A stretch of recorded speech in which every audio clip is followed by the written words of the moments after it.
Good afternoon, everyone, and welcome to the Wednesday, June 8th, 2022 edition of the Chatham Airport Commission, beginning at 5 p.m. Eastern Time.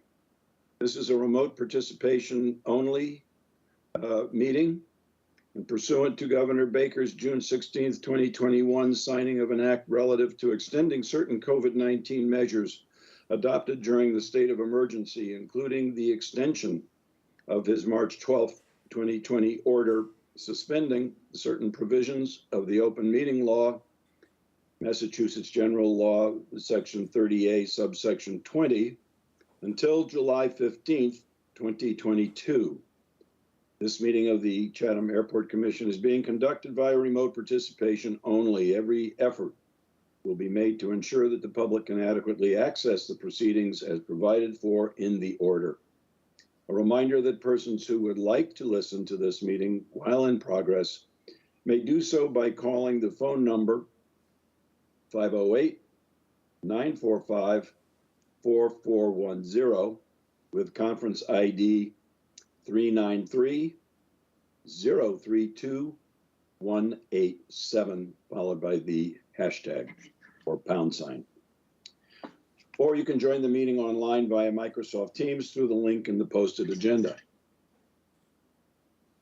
While this is a live broadcast and simulcast on Channel 18, despite our best efforts, we may not be able to provide for real-time access. We will post a record of this meeting on the town's website as soon as possible. We'll go through a roll call and make sure everyone's here. Commissioner Burke.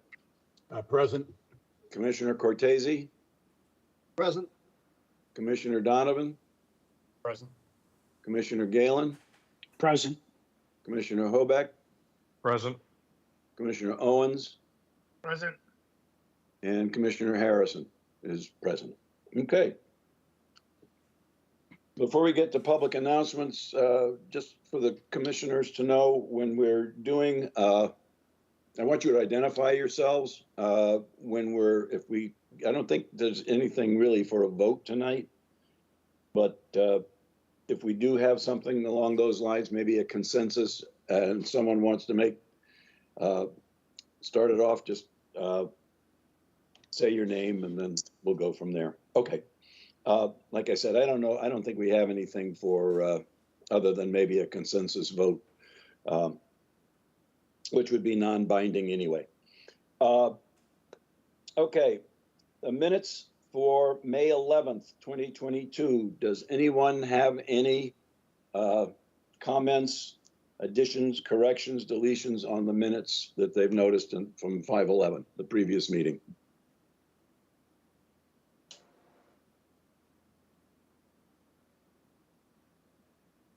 Hearing none, I'll accept a motion to accept the minutes of 5/11. So moved. Motion to accept the minutes. That was Mr. Cortese. Any second? Second, Mike Galen. Mike Galen. Any further discussion on the minutes from 5/11?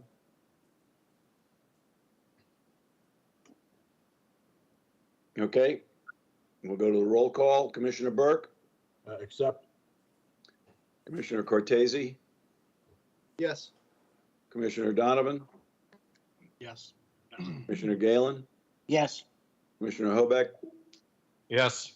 Commissioner Owens? Yes. And Commissioner Harrison, yes.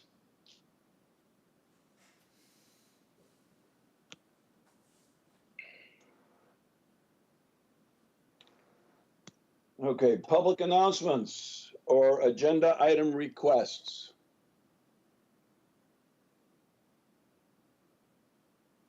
Thank you, Terry.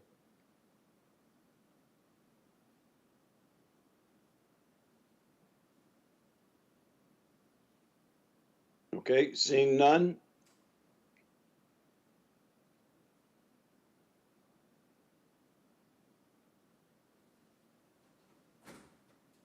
Public comments on new business items.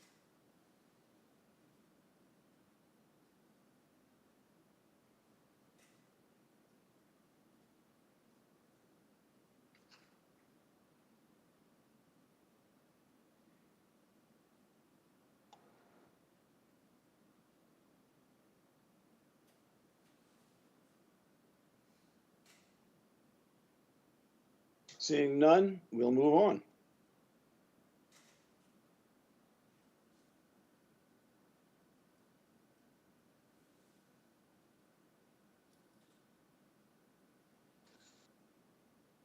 Okay. Commissioner Burke, the revolving fund report, please. Good evening. The period from May 11th through the present, the rental lease receipts, we received an additional $3,273.34. There were no additional receipts received for personal services. Purchase of services for this period were $22,285.55. Bringing a year-to-date total to $107,211.98. The hangar leases brought in $14,460 for a total year-to-date of $58,157.11. In your packet, you'll see that there's additional reporting on two grants that the commission received. One was the American Rescue Plan Act of $32,000, showing that all but $1.49 has been expended. And also the Coronavirus Response and Relief Supplemental Appropriations Act of $13,000. The two of them totaling $45,000. And again, there was $2.31 left in the lab. The $45,000 has been transferred into the revolving account purchase to offset the purchase of services. So we're well within limits. And you can tell by the expenditures that the money was well spent over the course of the year. Yeah, and I think the total amount doesn't show in account number 5197 yet, but that they're working on that, and we have basically spent the entire 45,000. So we're in good shape, and that'll bring the revolving fund well under our $100,000 limit. On time and under budget. On time and under budget, right? Okay, thank you very much. Commissioner Cortese, anything for the good of the order? No, not tonight. Okay, thank you. Commissioner Donovan? Not tonight. Okay. Commissioner Galen? No, I'll make comment during the last item on the agenda, the workshop area. Okay, So we'll hold everything till then. okay, thank you. Commissioner Hobeck, anything? Nothing, thank you. Okay, and Commissioner Owens? Yes, just a couple of brief things. Just that we've been slow but surely investigating new uses for the fishermen's storage area that would be profitable to the airport as a whole in the commission.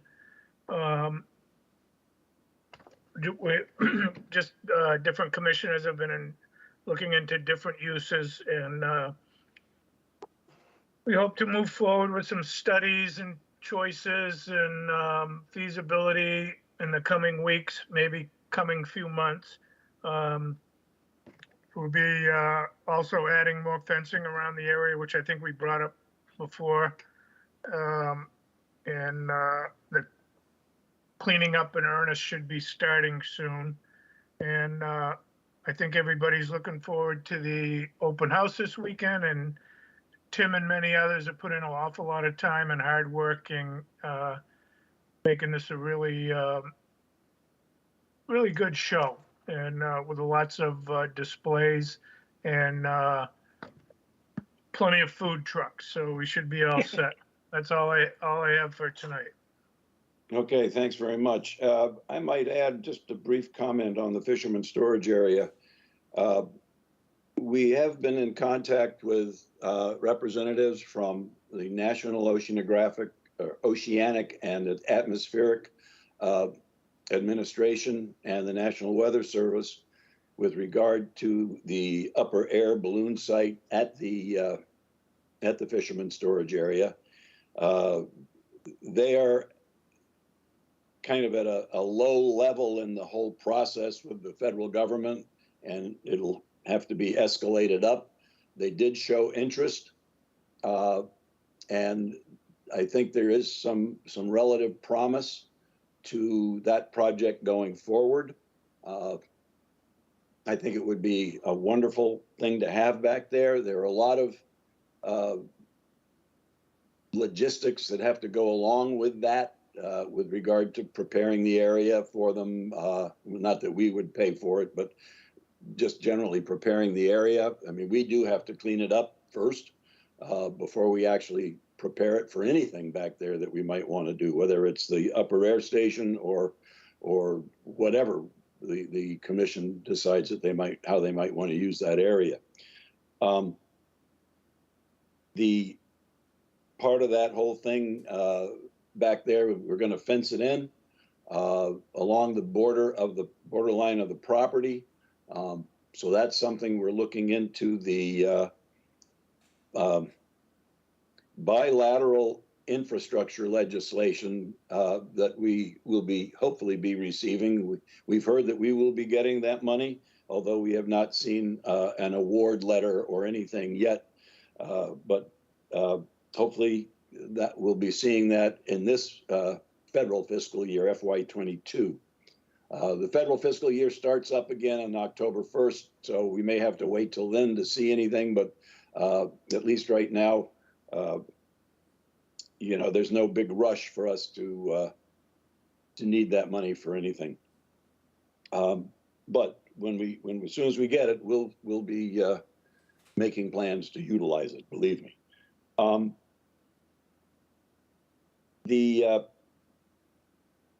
So anyway, that I just wanted to add that to the comments that Commissioner Owens made. David, do you have anything else? Are we good? Okay. All right. As far as I'm concerned, I've got a couple of things. First, I'd like to thank everyone who supported the airport at the annual town meeting. I do think, regardless of what some people have been saying in the press, I do think it was a referendum in support of the airport. And I was very pleased to see that the majority of the voters there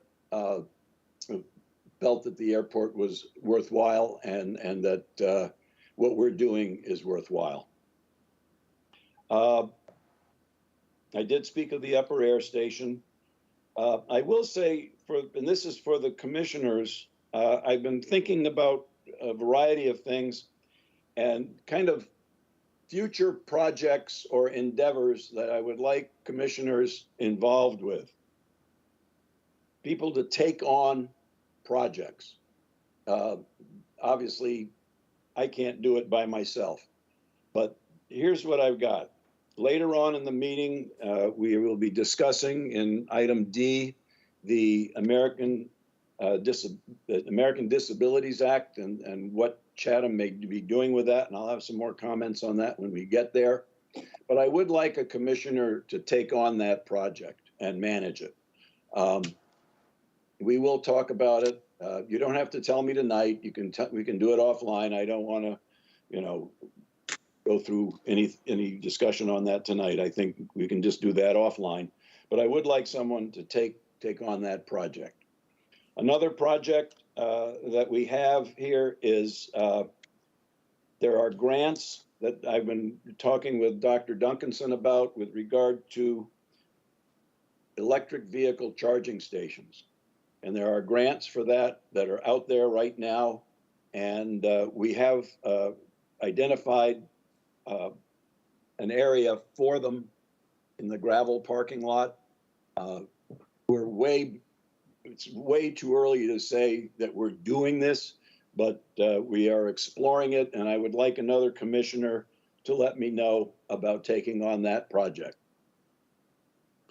I've got another one here on social media, and I think it's important that we start to get the word out about the Airport Commission and what we're doing through social media. I think it's be a strong medium for us to use. And I think what I'm kind of focusing on there is Facebook and Instagram. And again, if there's a commissioner who would like to manage that, I would be more than happy to hear about that. But I do think that we need to do that. Putting out a press release that we hope the newspaper will publish, or getting a blast email list through Constant Contact. I just think that'd be too difficult. I think Facebook and Instagram might be the way to go. So let me know about that. And the fourth thing I have written down here, and this is actually the first topic on the future topics list at the very last item of the package, and that is the minimum standards document. This has been on hold since 2017. So we're going on almost 5 years without looking at that document. And we said we would get back to it after the master plan and the environmental assessment was completed. They are completed. I know I have sent information to 2 commissioners already. And if those 2 commissioners are still interested in pursuing that, please let me know, and we will get together and talk about next steps. I think it's important to update that document. Frankly, a lot of the work was done back in 2017. So I think it just might need a little bit of updating and a little bit of editing to bring it into 2022 standards. So again, if those 2 commissioners are still interested in doing that, I believe it was Commissioner Cortese and Commissioner Burke. If you guys are still interested in that, let me know. If you'd like to move to another one of the projects I mentioned tonight, that's fine. I'm not going to lock anyone into anything. So we can do all that offline, because, not to take up time at the meeting. Any questions about anything that, as far as my report is concerned, anything you want me to elaborate on with regard to any of those projects? Like I said, the ADA project we're going to talk about later in a few minutes. And the others we can talk about again offline. So anyone interested, let me know. Commissioner Cortese, yes. Yeah, question on the, so you're looking at electric vehicle charging. What about electric aircraft charging as well? Electric aircraft charging station? Yes, I'm not ruling that out. I don't see any grants for that yet. So I think we have to wait a little bit. I can see that in the next 2 years, because I think, as soon as Cape Air gets those electric aircraft down there, which I think they said were coming online in what, 24? I can't remember. Something like that, yeah. Something like that. I can't remember either. Yeah, but I think we're going to start seeing some of these aircraft, and I think if we can plan ahead for that, yes, if we want to roll that into this EV project, not that we'll get grants for it yet, but I think we can explore it. And I think it would be important to do that and see exactly, what might be involved in setting that up. Where on the airport would it be? How would we do it? There are a lot of different questions with regard to electric aircraft. And, we also have to consider, vertical takeoff and lift with them. So there are a lot of things to consider, and where you put a charging station for them. So, but I think it's absolutely important to do that, and we can do that as we move forward with the Jet A fuel tank, because Jet A is not going to go away for a while.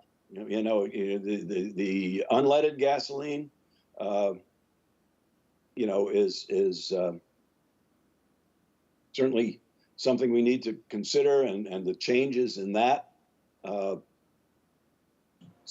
there's a lot of things with regard to propulsion, so to speak, on the horizon. So Energy, right? energy. The, Yeah. I know that they're looking at the electric, or they're either looking or have done the electric aircraft up in Provincetown. So I'll take a look at that. And I've briefly looked at the minimum standards, but I need to work on that. So I'll keep on that. Yeah. If you guys want to keep going on that, that'd be great. That'd be great. And Mike Galen and I worked on that in the past. I know you did. And I did work on it with a former commissioner. And we made some good progress with it. And I think I sent out the most up-to-date revisions to you all. Yeah, we have. Yeah, I have a thought with it. So that you gave me. Yeah. So we'll work. So yeah, we can definitely talk about that. Absolutely. Commissioner Galen, your hand's up. Yeah, just to follow up on what Mike said about electric aircraft in addition to electric vehicles. The key thing there, I think, is the underlying infrastructure at the airport to make sure that if and when we get charging stations for electric vehicles, we're prepared for the inclusion down the road, potentially, of those for electric aircraft, just so we don't have to rewire the whole place again. So it should be explored with the first one to be just ready to go, sort of plug and play, and hopefully minimize the overall long range costs by doing it that way. But a good call, Mike. Oh, I agree. I agree, Mike. And that I think we can roll that into electric upgrades at the airport if need be as well. In the Exactly. airport itself, because I think it needs some stuff. So I think that's what you're saying. But all Exactly. those together would be great. Yep. To get the overall infrastructure up to speed, ready for the rest of the 21st century. Yeah. Yeah. It's not going to be Past the a shortage of 19th where energy. we're at. Yeah, we'll get there. Yeah. We'll get there. Yeah, and we're also looking at a separate, second generator, emergency generator for the airport. We're getting cost estimates for that. Actually, almost as we speak, we've got one, and we need to take a look at some others and see just where we might go with that. But I'm hoping to use some infrastructure money for that. So hopefully we'll get an award letter on that sometime soon. I'll have to pursue that and see just what the delay is, because we heard about it. When was that? Back in like February or something.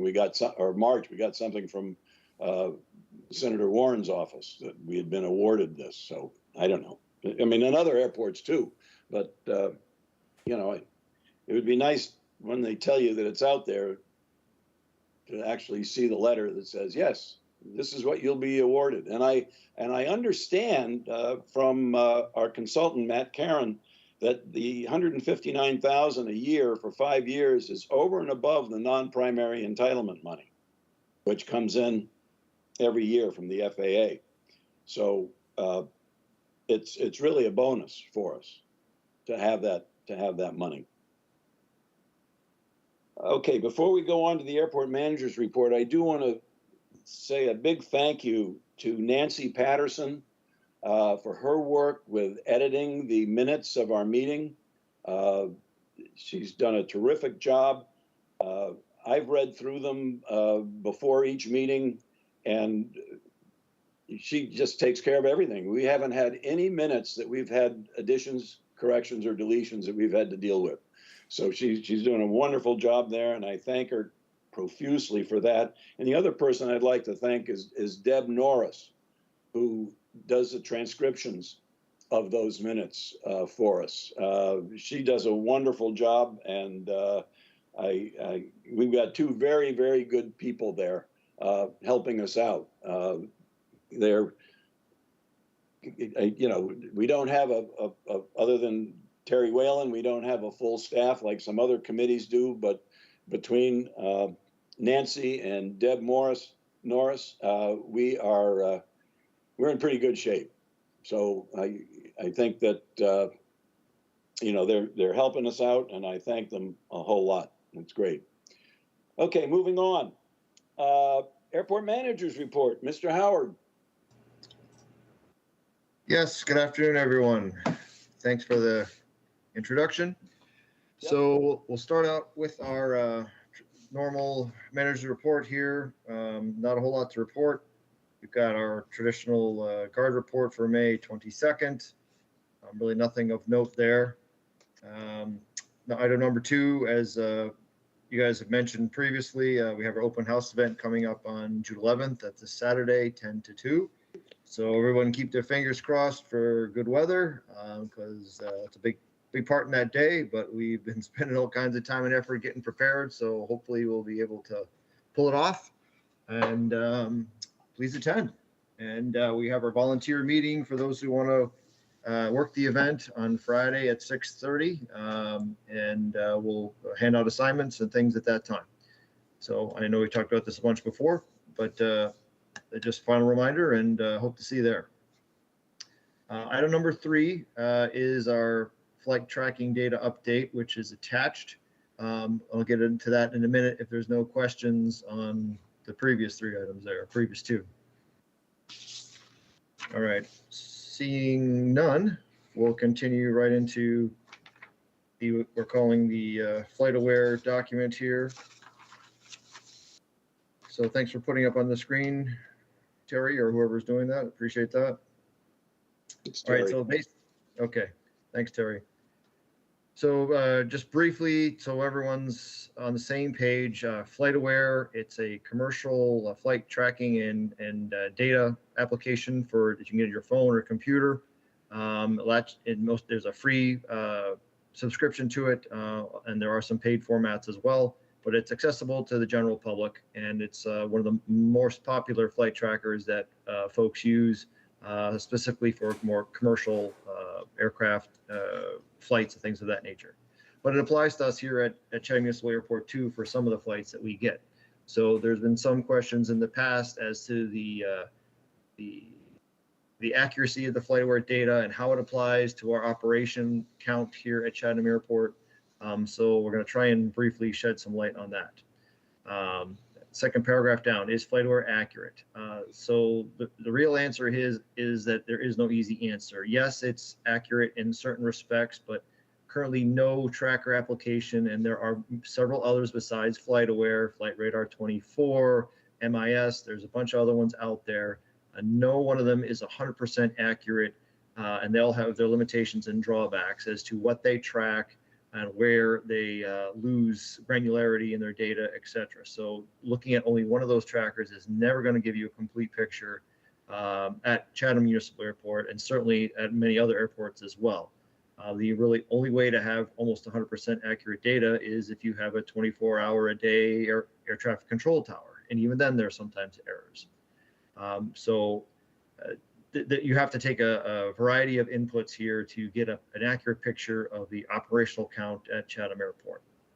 So a comprehensive mix of data is what's needed to get that picture. Third paragraph down, to kind of vet this and prove this, we acquired FlightAware data for Chatham Municipal Airport for 2021, and we compared that to our traditional flight tracking methods in some detail, which we'll go through in a minute. And that's on the chart on the next page.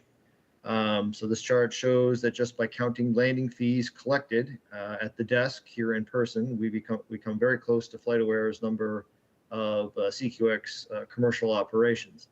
Now, this is important here. This is one that generates a lot of confusion. You have to keep in mind that an operation is one takeoff or one landing. So a flight into Chatham is actually 2 operations. So keep that in mind as we talk about this. So basically, after we compared all that data, which we'll go through in a minute, our internal tried and true, what we call manual collect the landing fee and record it system comes up pretty dang close with the data that's shown on FlightAware and the other flight trackers, especially for the more sophisticated airplanes and the ones that operate commercially in and out of Chatham. So there's definitely limitations to the FlightAware software or application we talked about before, and here are the critical ones that really come into play. And there's been a lot of confusion with in the past with people citing numbers.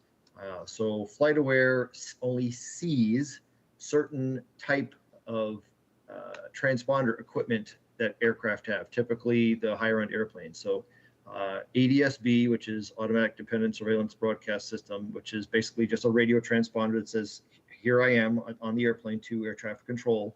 There's two types. There's one that operates on 1090 megahertz and another one that operates on 978. Depending on where you fly, you can have either one of those. Now, FlightAware only sees the 1090, which is the legal in the United States and internationally. There are a lot of smaller aircraft that don't travel internationally, and many of which are based at Chatham Airport, that have the 978 megahertz equipment or transponder, and that is not tracked or seen by FlightAware. So when you're looking at FlightAware operations, you're not seeing a large piece of that pie. Also, FlightAware does not track or see aircraft without a transponder, which is legal depending on your classification of aircraft.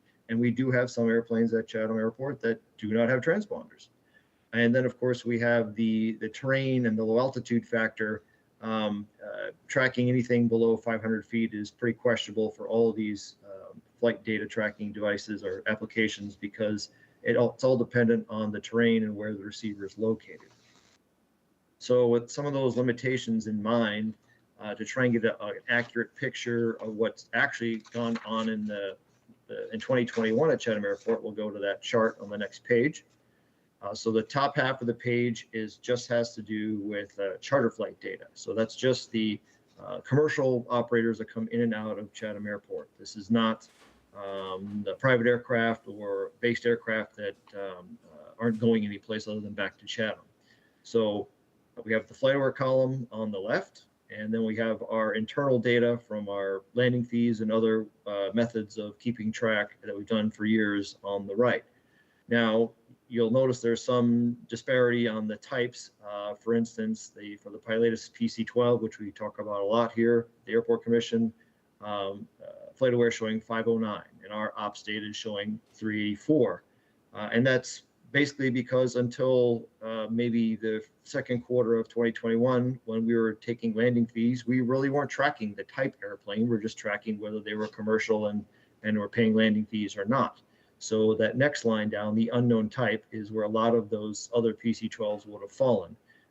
So you have the 384 PC-12 and then another 156. Now, not all of those are PC-12. There's other types in there as well, but they paid a landing fee.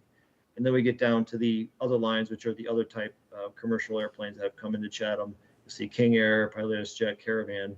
Basically, the takeaway here is the total. So FlightAware says you had 572 operations of charter operations, and our internal data says 560. So that's pretty dang close. So that's tells you right there that the FlightAware and our internal stuff are pretty close and fairly accurate.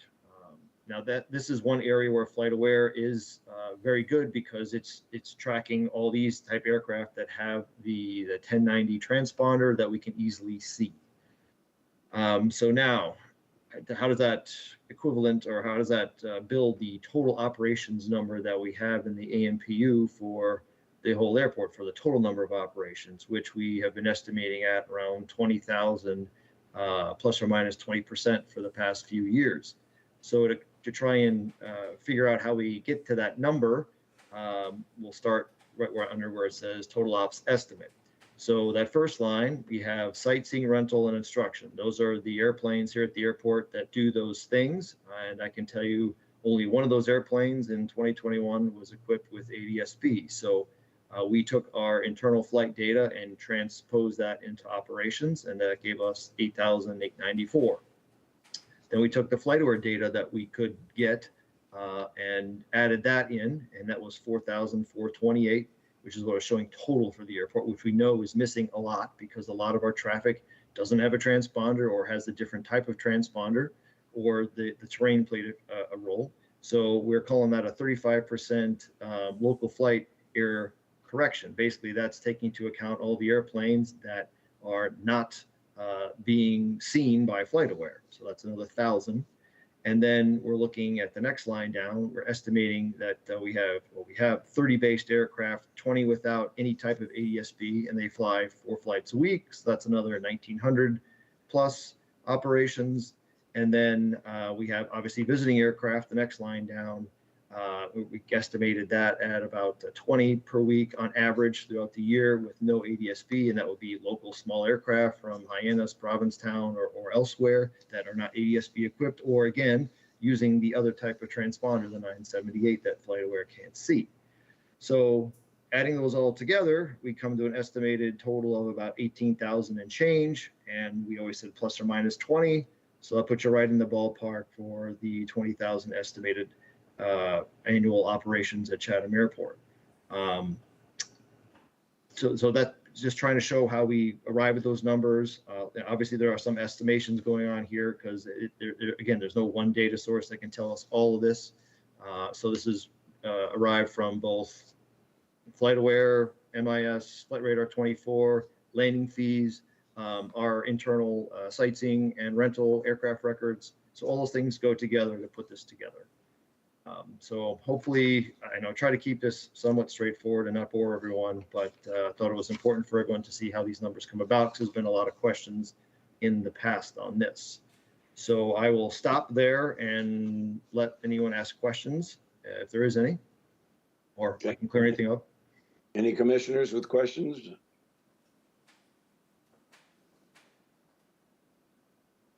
The data that you showed, Tim, was for 2021. Are we on track in 2022 approximately the same? As far as total operations, we are slightly down, which I would attribute to the weather. As far as commercial operations, specifically PC-12 operations, for year to date, we are slightly up from last year. Okay. Let's see. Commissioner Cortese, your hand. Yes. Thank you, Chairman Harrison. Mr. Howard, just a quick question on the, it's a little bit different than the numbers, but the accuracy of the altitudes on FlightAware. I've noticed personally that when I compare my altimeter to the what FlightAware says, it'll be plus or minus 200 or 300, sometimes 500 feet. Do you have any notes on that or observations? Yes. Comments? I would be in full agreement with that. We don't know exactly how they calculate their altitudes that they display, but yes, we've seen them in gross air sometimes of 300-400 feet of what the actual altitude is of the aircraft, especially at lower levels. It seems like the lower the aircraft is, the larger the error of altitude indicated on the tracking application. I agree 100%. That's at altitude, it seems to be fairly accurate above 1,000 or 1,500 feet. But if somebody is looking at that from a that airplanes coming into Chatham, they could list it 600 or 700 feet when they're actually at 1,000, and that's right. It seems like they're using a base. Obviously there's altitude above ground level and above sea level. We don't really know what they're using and the references, their margins there, but yes, there certainly is error at lower levels. Yeah, it may not be baro. Are the altitudes provided by the ADS-B, MSL or AGL? They're getting their information from an encoder on board, which is going to be, it's not settable. So it's going to be corrected to some average. So that's an excellent question. I don't know what the setup is there, but we can find out. Well, it may not be baro compensated because as we have different pressures and as different systems go through, that may be the I think they're probably just using standard day, which is 29.92, and then that's going to drive the indicated altitudes way up or way down, depending on the weather. So that's typically what you're supposed to use above when you're flying IFR 18,000. above 18,000, right? So you're supposed to put your, it's probably exactly what they're doing. And keep in mind, these applications are really designed for large commercial flights or people looking at airline flights, which are obviously going to be, much higher altitudes. They really are not designed to be tracking Cessna 172 flying at 800 feet, sightseeing. So yeah, right. Or Commissioner shooting Burke? approaches. Commissioner Burke, Yep, wait a minute. unmute.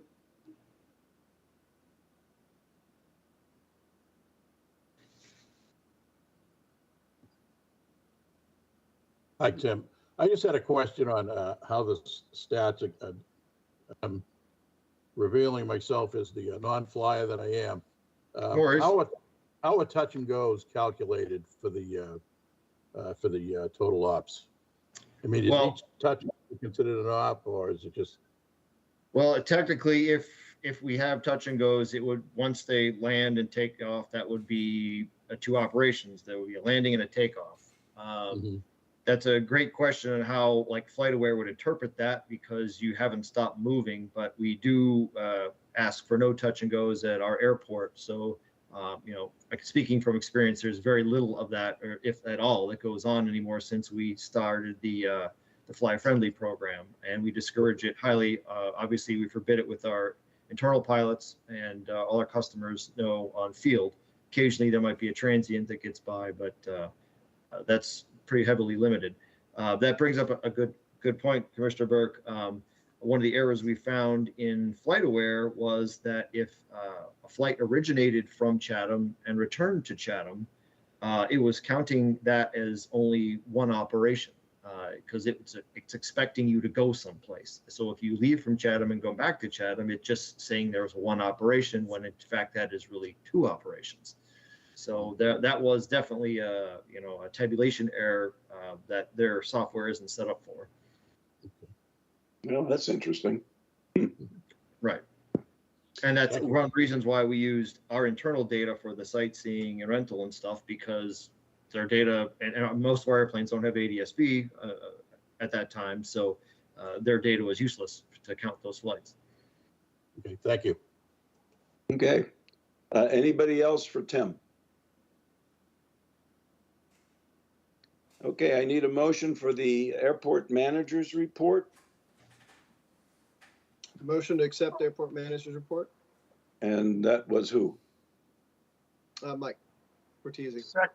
Second, And Commissioner Owens, you second? yes. Okay.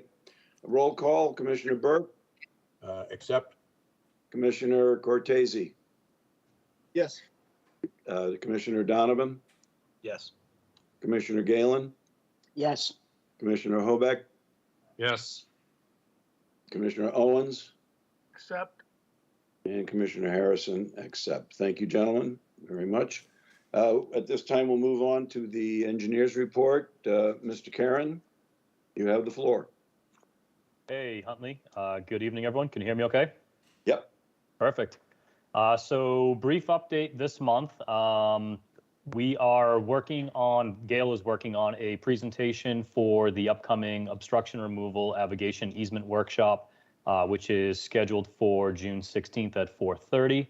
Huntley, you and I have been coordinating with some town personnel to try and pull a meeting together to discuss next steps now that we've met with all of the property owners, or most of the property owners that have trees that are obstructing the approach surfaces. My understanding is that meeting is potentially scheduled for early next week. I'm waiting for additional information from you. Once I have that, we'll attend that meeting, and then I'll plan on polishing up the presentation, assuming there's some information from that meeting that comes out that we may want to include for the workshop. Otherwise, I don't have anything else. I just want to mention, you are correct, the bipartisan infrastructure law funding does provide an additional $159,000 a year above and beyond the airport's non-primary entitlement funds, which is set at $150,000. So you were correct; it is above and beyond that non-primary entitlement of $150,000 that you get each year. Which is great news as far as I'm concerned. Which is huge. And I don't know that if Barry Hammer from the FAA has reached out to you or not, but he started to reach out to some of our other clients in Massachusetts to set up meetings to go over. If you remember from a couple months back, we submitted a revised capital improvement plan, and we included a long laundry list of potential projects that the airport may wish to fund with that BIL funding. And I think they're looking to start setting up meetings to discuss which projects they may be interested or eligible to fund as part of that BIL funding. So keep an eye out for an email from Barry Hammer. He's the engineer at FAA. Oh, okay, good. I haven't had anything yet, but I will, keep looking. Okay, great. Absolutely. Yep. Yeah, thank you. With regard to the number of property owners that we've seen, there's only one that I have not had any contact with whatsoever. After repeated letters, I don't know. I've still got to pursue them, but I've driven by the house a couple of times looking for a car, nothing. So I have no idea where that family is. There's one other who I have contacted, and we have spoken, but trying to set up the meeting, we couldn't set up the meeting when I actually spoke to this person, and he said, call me after April 15th. I said I would, and since then I have had trouble getting in touch. So I'm still trying to pursue him, but everyone else of the 21 people, actually 20, because I think the town owns one small parcel. Correct. I've been in touch with. So I'm very happy with that. We have various results, which I will share with the public, not who in particular, but what numbers there are at the meeting, at the workshop next Thursday. So we're making progress. It's going to be a long, long process, depending on, whether people want easements or not, or whether they want to remove trees on their own, or do the tree trimming themselves, whatever. We've got to really, over the summer, we'll hone in on this, and probably by September, I'm hoping, fingers crossed, that we have some solid responses that, yes, we have X number of easements. Yes, we have X number of people who are going to take care of trees themselves, and so on. So that's what I'm hoping for. And I've also been in touch with the people, actually just today, the people at Job Lot, because they have a variety of trees behind the Job Lot building that need remediation. So yes, we're making progress. Slow progress, but progress. Exactly. So that's all I have tonight, Huntley. If there's any other questions for me, workshop, presentation, or easements, or anything else, feel free to ask away. Okay, any commissioners have anything for Matt? Okay, hearing none, I'll entertain a motion to accept the engineer's report. So moved, Ted. Okay, thank you. Second, Mike Galen. MG. Thank you. Okay, roll call. Commissioner Burke, Yes. Commissioner Cortese, Yes. Commissioner Donovan, Yes. Commissioner Galen, Yes. Commissioner Hobeck, Yes. Commissioner Owens, Yes. and Commissioner Harrison. Yes, thank you very much, and thank you, Matt. All right, thank you all. Appreciate it. You're gonna stay on, aren't you, for a little bit? Yeah, I'll be in the background, just hanging out. Let me know if you need anything. Okay. All right, the next thing on the agenda is the American Disabilities Act. You all had a piece in the package with regard to some things that we can do at the airport. And as I mentioned earlier, I would like one or maybe two commissioners to look into this and help out with it. There's, as you saw on the very first page of that there's some things we could do for some very short money. I think that's, when I look at that number, I think it's a very optimistic number, 12,000 plus. I think it would be more than that. But at the same time, I don't know when they came up with their numbers in this chart that they supplied, whether those cost estimates how accurate they are and what went into them. But before we really get into this, I just want to say a couple of things that I feel we need to consider. One of the things I would like to do is find out if there are any grants available through the ADA that would help defray the cost. Even though it's $12,000 to start with, I think it'll be more than that, because one of the things they don't even mention in here is the possibility of changing the main gate, not the vehicle gate, but the main gate to the airport, to make that, you know, kind of wheelchair accessible, and putting a ramp in and so on. You know, we're in a tough situation here because no matter where we bring people in, you know, with any people, whether they have a disability or not, it has to go through an operations area. If it comes through the vehicle gate, and they park and they come through the vehicle gate there, they have to walk in front of a hangar, an active hangar. If they come through the gate, the main gate, again, they have to walk on the green path through an airport operations area. I don't see any easy way around that right now without spending exorbitant amount of money to get people in without going through those operations areas. But nevertheless, I still would like to look into this. And I think, like I said, it's going to cost more than $12,000 when we get down to it. That said, I would like to work with the town ADA coordinator on this, and the consultant that the town hired, to see if we can, you know, kind of sharpen our pencils on this and take a look at exactly what I would actually myself like to do a walk around with them and look at these various items.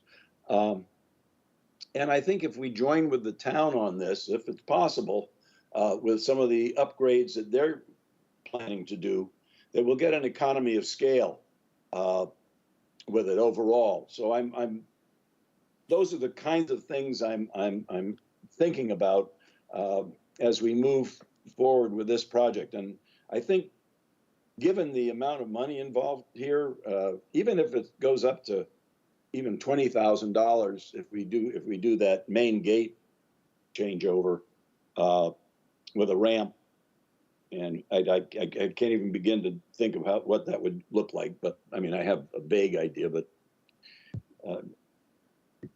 I think we can start picking away at this. We could do little bits at a time. So as I said earlier, anyone who's interested in managing this project, we can talk offline. So are there any questions about any of the items in the chart that we were given on this? Any of those locations that you've looked at as a commissioner and said, yeah, I think that's an area that needs some help?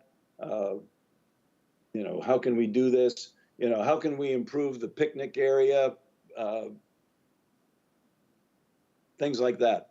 Because I think one of the things in here, one of the items was that there should be an accessible path, not just the main path, but an accessible path to some of the tables, so someone could get to a picnic table and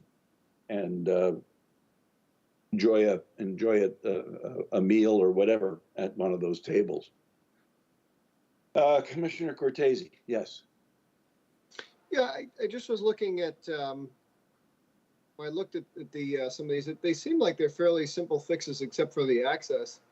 And I'm looking at the document right now.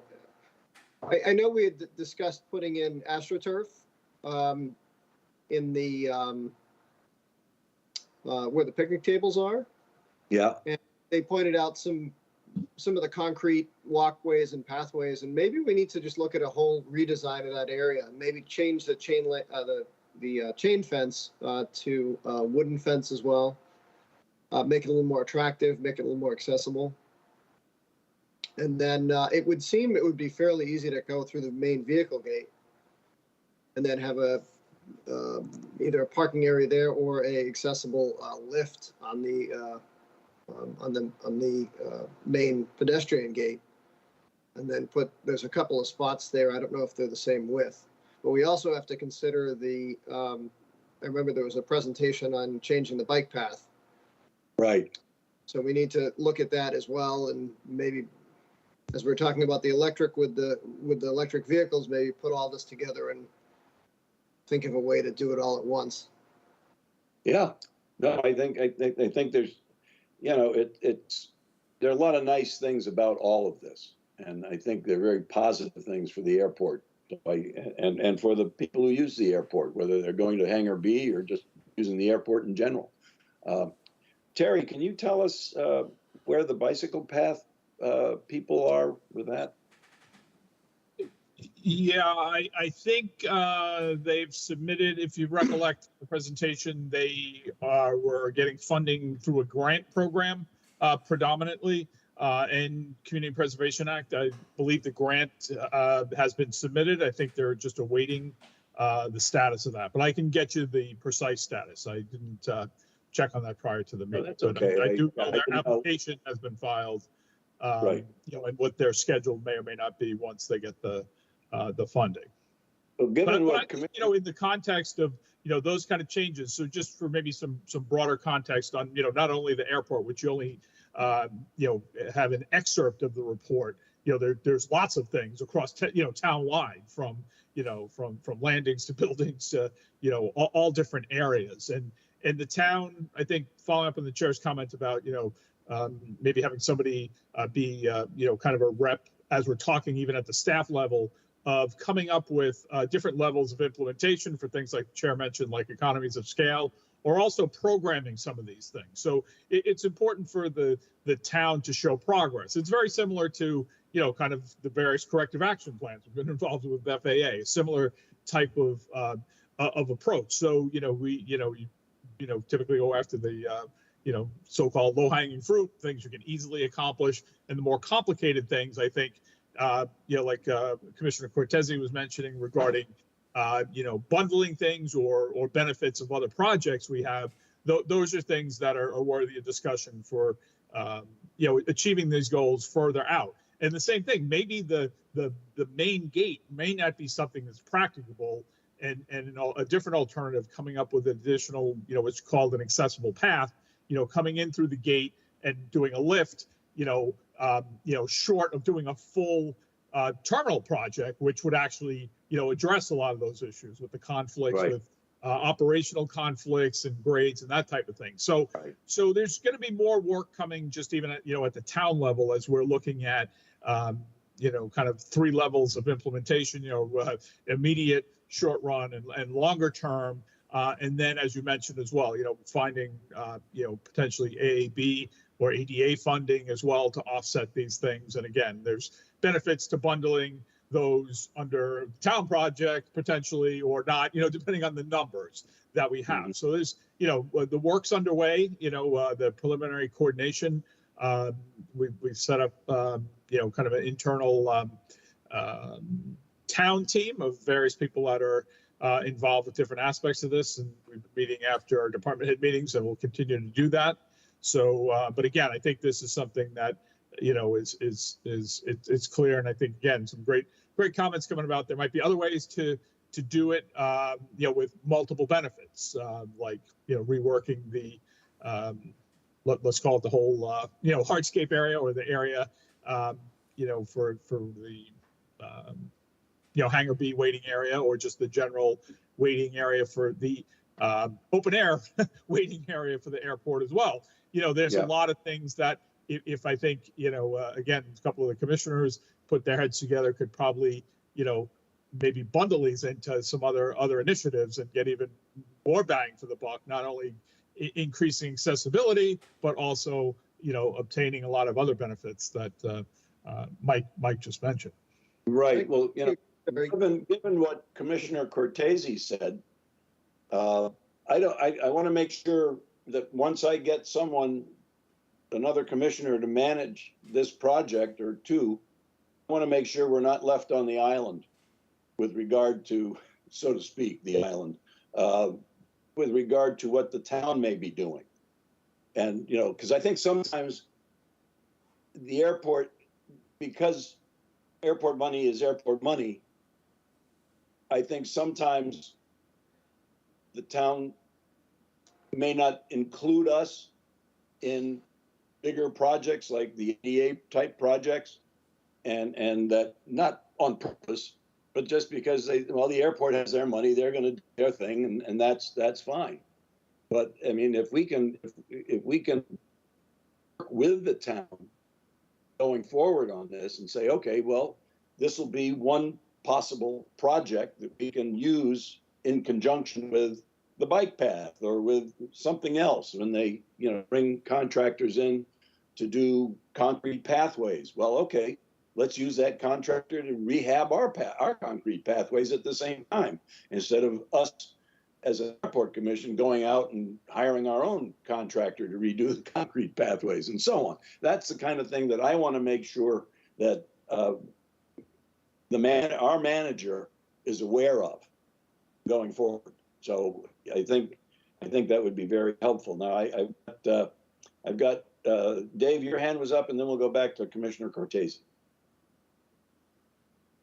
Thank you, Mr. Chairman. I was actually chatting with Mr. Cortese this week, doing some prep for the open house, and both he and Mr. Whalen said, you know, what I was going to talk about, a lot of things. A lot of the some of the cement surface walkways are just settled and cracked. That wouldn't be, you know, the end of the earth to replace that. But we had also some of the commissioners, and I talked to Tim and even Tracy at the Hangar B about maybe doing AstroTurf. I'm not sure that's a good surface to have to clean food off of it or something, but we need definitely dirt and grass isn't a good surface for that area. And also, I think Mike mentioned that, you know, this is 2022, not 1960, and there's all kinds of electric, hydraulic, different lifts to get people over obstructions and steps that are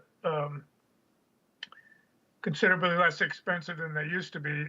I could not imagine trying to put a ramp in at the pedestrian gate. And yeah. Also, if you go through the vehicle gate, it's pretty much a surface, a flat ground surface all the way to the picnic table area. Maybe add a crosswalk in front of the hangar or something like that. So I think, other than better access maybe at the pedestrian gate, I think a lot of these things that we're looking at that could be improved are a lot of little things, but they're going to add up. So, you know, I don't think, oh my God, it's the end of the earth, but, you know, we can get some more vending machines in the lobby and help pay for it or whatever we do. So, yeah, okay. Thanks. Commissioner Cortese? Yeah, just had a couple additional comments. You know, if we look at this as an opportunity, not a burden, and thank you, Mr. Whalen, for mentioning the new terminal building, because we could incorporate, that could solve a lot of these problems as well, if we were looking at that. And one question I had was, is there a timeline on this? Is this a guidance or is this a requirement? And then that'll drive a lot of these decisions. What, the ADA? Yeah. Information? I think it's a strong recommendation. Okay. Yeah, and if I may, and again, we're sorting through that exactly, kind of need to do, you know, as well as part of the prioritization. But essentially, everything in here. So the one nuance or difference, you know, ADA is really, it's civil rights legislation, and you also have the Architectural Access Board, which is Massachusetts code. So, but again, there is a reality that you really need to do, and that's why I equated some of this to a corrective action plan, where you need to be showing progress, and some of these things there might be other alternatives, like you just pointed out, using the accessible different ways to get at these, to maximize, maximum extent practicable on some of these things. But we're going through that analysis to, figure out exactly what is, full compliance, and then what is, we'll say, maximum extent practicable compliance on that. So that's because that was a question I posed in our meeting on that. But a lot of these things, are, we really, you should be doing them anyway. And that's, again, in the spirit of really ADA. And as you see, I mean, just even also throw in safety and, maintenance, like you talked about, a lot of other benefits here as well. So I think it's, that's why we'll be looking at, whether it's a separate strategic plan or integrated strategic plan or different items, coming up with these kind of, the high priority, the next period, and the long term will be that, the continuing evaluation that's going on now that everybody's, starting to digest this. This is just something, this, I don't know if you, looked at the report at all, but this really started back in 2001. Of course, we were in COVID. The Board of Selectmen just reviewed this back in February. And again, staff were just really starting to dig into it now. And again, the chair, wanted to get out in front of it as well, recommended that the commission be aware of the findings for the airport. So, and again, also recommending that somebody be, kind of even a secondary liaison or whatever you want to call it, contact from the commission to, kind of bird dog your airport items in the process. Yeah, I think that would be helpful. Okay, any other comments on the ADA? Just one other quick one, if I could, Mr. Chairman. Sure. Yeah.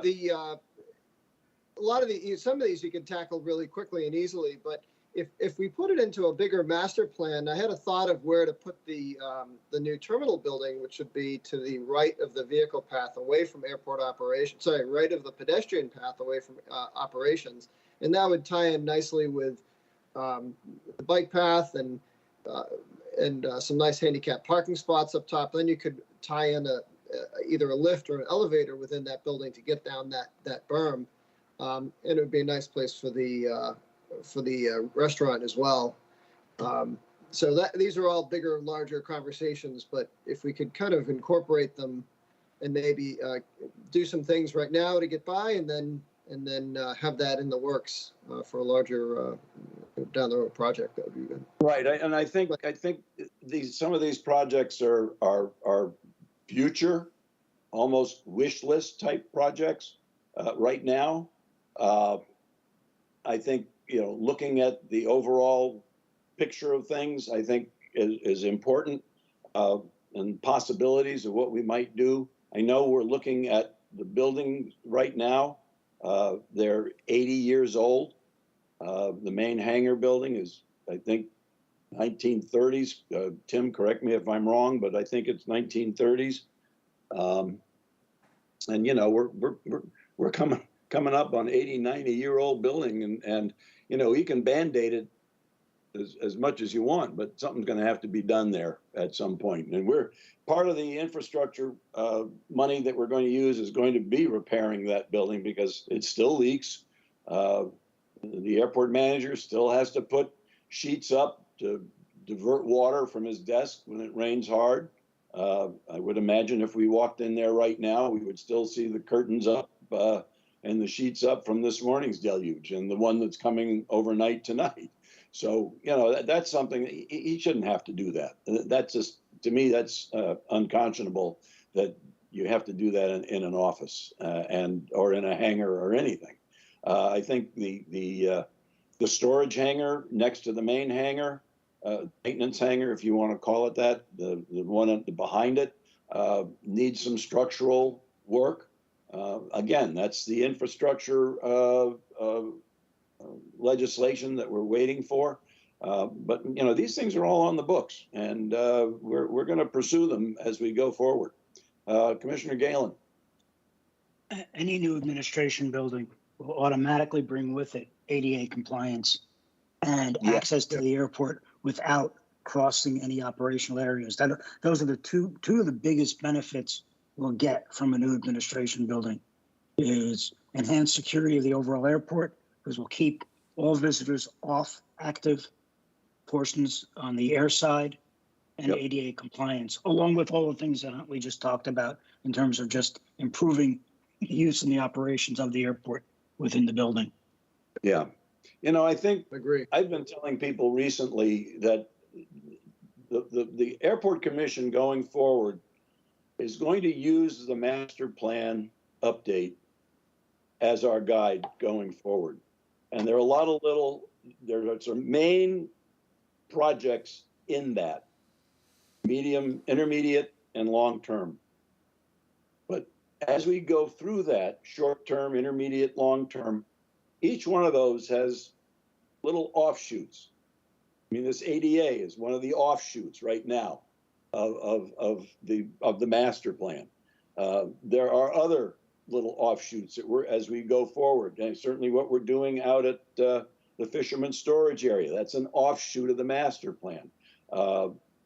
Regardless of what happens to that, once the new approaches are in and the NDB goes away, we've got some area there that we have to figure out what are we going to do with it. What's the best usage of that land to support airport operations? A lot of things that we have, coming to us as we go forward. This to me is primary importance is the master plan, working through that master plan in order to keep the airport modernized and safer. And that to me is those two things, to improve the infrastructure and to keep the airport safer for everybody going forward is the mantra that I'm kind of going with as we go forward. And I think if we all do that, I think we'll wind up, being better off in the long run. So, okay, anything else on ADA or anything with this before we go to item E? Okay. With item E, as has been said here earlier, that on June 16th, Thursday, June 16th at 4:30 in the annex large meeting room, this will be a live meeting. Public is invited. I don't know how many seats there'll be, but I think I know I was in there for a meeting a while back, and there was enough maybe for 25 people or so. But in the large meeting room at the annex, and we're going to explain how and why public use airports work with private property owners to eliminate potential safety hazards to aircraft using the airport. The trimming and cutting of trees surrounding an airport is not an uncommon occurrence. And I think we all know that trees grow and change height every year, and they can grow into the runway's approach path. And if we don't fix this over periods of time, that growth can pose a risk to air traffic and also to those on the ground. So the meeting will focus on those areas where trees have been identified as obstructions to the airport's runway 6 and 24 approaches. And it's also part of the airport master plan update. So if anyone has any comments on that, that was kind of a public service announcement for the workshop.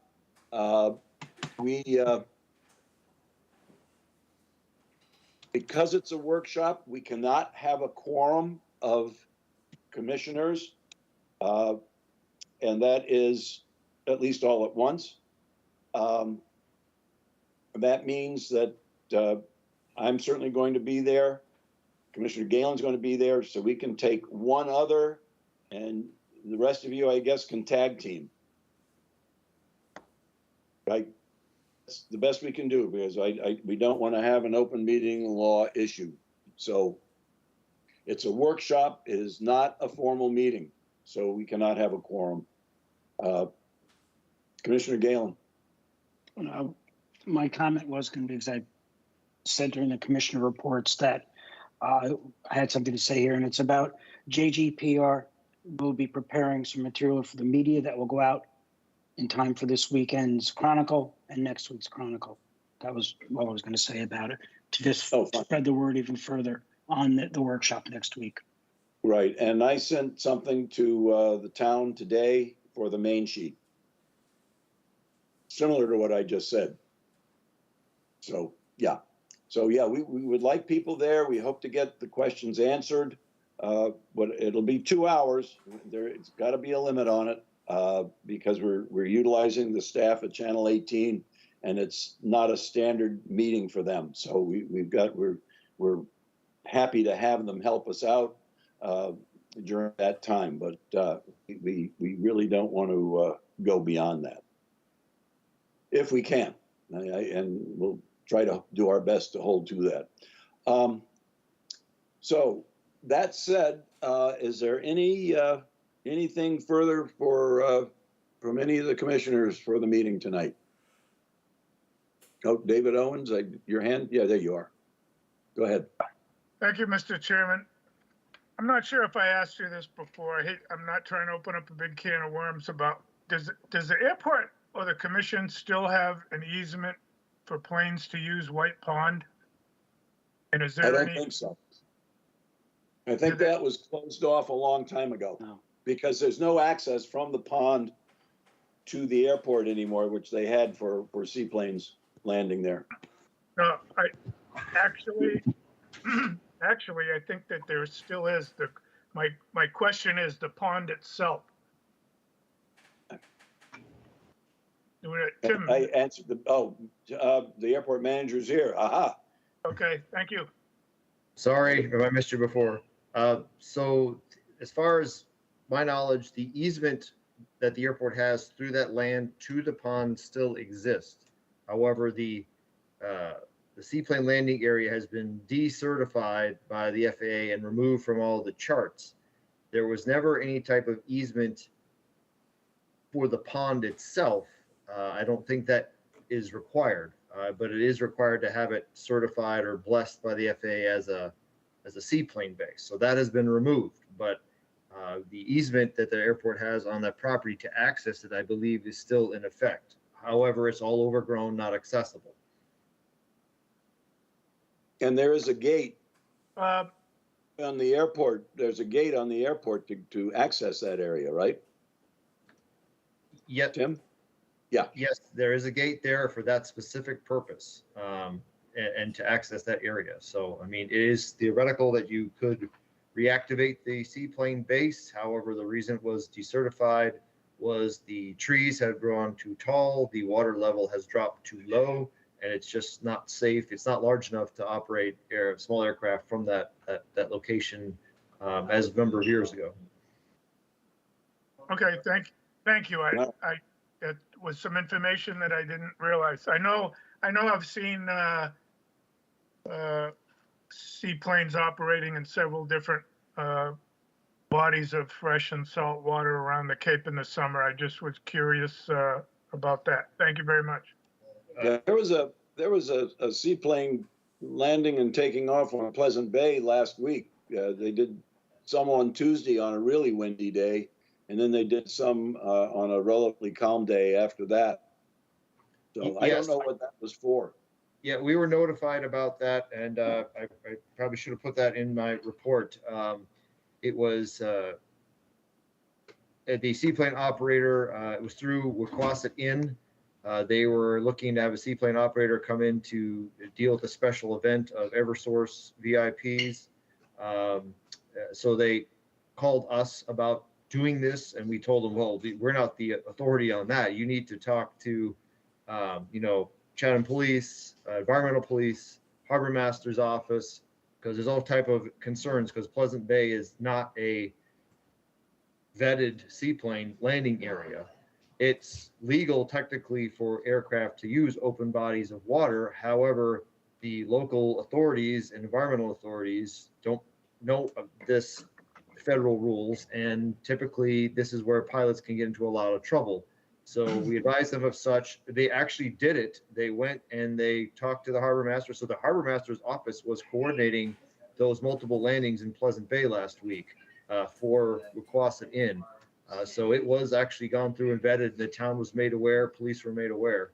And there could be more of that in the future if they continue doing that. Okay. I think that that's good that the public knew that, because some of them probably saw the aircraft landing and taking off there. Okay. I think if there's nothing else, I will entertain a motion to adjourn. Ted so moves. Second. Okay. All right. Hang on just a second. Adjourn.